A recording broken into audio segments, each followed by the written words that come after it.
Hello, YouTubers, friends, compatriots, bootlicker, shills, debt slayers, peasants, vassals, minions, meat sacks, robots. I'm useful idiot. Welcome, and let's go around the world and talk about this robotics and automation some more, because some other reports that came out recently that also kind of paint a picture in the future of all these jobs that are going to be eliminated. So I just did a video about some projections that through driverless vehicles, over 4 million professional driver jobs will be lost. And of course, as I mentioned in that video, I've done dozens of videos about robotics and automation and how they're going to replace jobs in the future. And the whole idea of universal basic incomes goes along with this discussion, because as more and more low-income jobs, low-skilled jobs get replaced, where are these people going to go, and how are they going to be supported? So anyway, but let's take a look at some of these things about automation. And like, I'll attach an article below that talks about the fact that there's going to be a lot of ways that you'll be surprised at how automation and robotics will impact your life in the future, much the way we've already seen with, for example, cashiers being eliminated by a lot of different processes that are available in retail outlets now, including self-checkouts, kiosks, and restaurants. And we've seen what used to be a thriving underclass of bank tellers now replaced by ATMs and the like. So we're already used to a certain amount of this, but now we're getting people talking about these fleets of self-driving trucks, and now we have Alison Carnworth, chairman of UK's largest, one of the UK's largest construction firms called Land Securities, and she talks about the idea that robots will take over building London skyscrapers in the future, and that this idea will catch on in the U.S. as well, and that robots will be doing construction work, which is even harder to imagine than driverless cars in a lot of ways.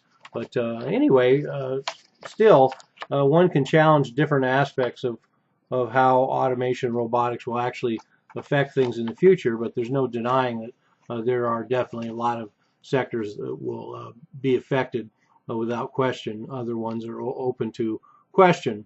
But let's get to these studies. One is an Oxford study that says that 702 different occupations will be eliminated. 40%, 47% of jobs will disappear in the next 10 or 15 years. So a lot of these discussions about automation, robotics, and driverless cars are projecting into the next 10 or 15 years as if this overhaul will happen. In this case, pretty dire consequences. It reflects another study I saw probably a year ago that talked about 48% of jobs will disappear, and this one says 47%.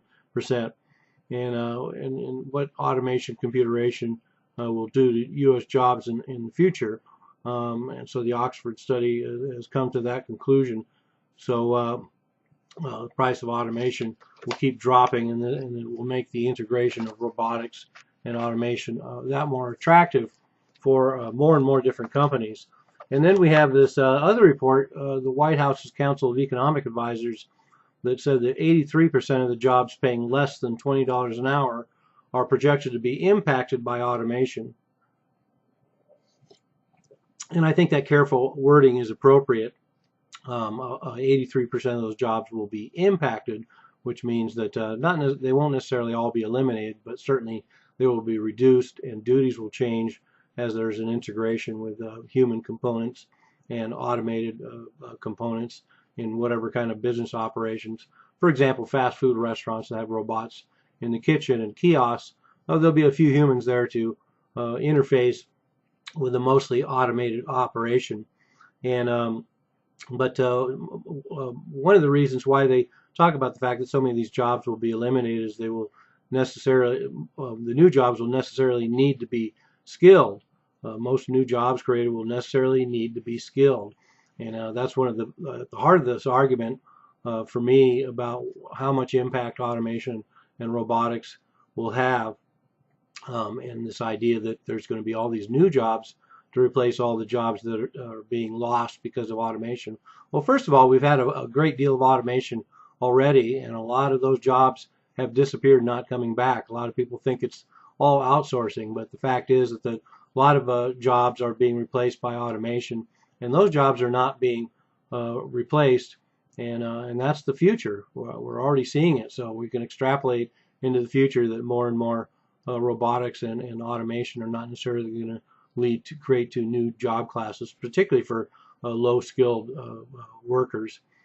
So there's more and more discussion about universal basic income because of this, and there should be. So anyway, there we have it. Two more studies that come out and talk about the fact that robotics and automation are going to have a huge impact on the economy of the future, and some of the trends that we see, for example, this whole idea of FEMA camps, for example, might be one government plan of dealing with problems in the future when robotics and automation start replacing large swaths of both blue and white collar work. And why not prepare now if it's, according to a lot of these studies, we're talking about 10 or 15 years, we're going to see a huge impact of these changeover.